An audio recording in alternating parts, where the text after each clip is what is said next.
Okay, here at Story Medical, we have two different types of restraints. So the first one is going to be your soft restraint. This would be used for non-violent restraints.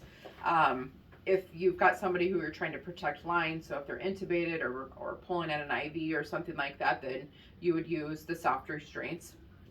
The other two we have they're called twice as tough restraints. So these are the violent restraints.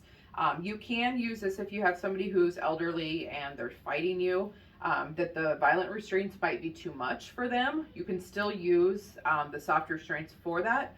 The important part is your documentation should match your indication for what you're doing for your patient. So the first one with the soft restraints, is just make sure that you put it around the patient's wrist, secure that, and then be able to put one finger through the application itself.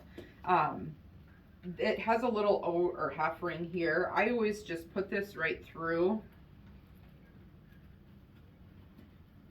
so that they will match up on this side together.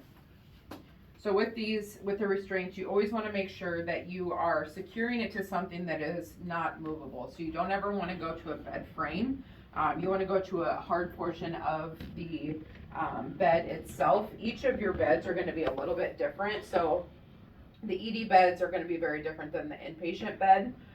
So what I recommend is going back into your unit and just taking a look at them so that you know how to apply these. With these types of beds, it's a little bit easier if you put it around to one of the actual holes that you have here. There's a lot of different ways that you can tie this. The easiest way I do is just put it through once and then kind of create the rabbit ear. So really simple. You can't pull it off of here, but it's still going to be a quick release. So there is a couple other techniques that you can wrap around twice, but honestly, if you have something that's like this, just make it really simple, down and around, pull that tight, and then just make sure that that's tight enough that your patient can't get out, and then quick release. You want to stop on that one?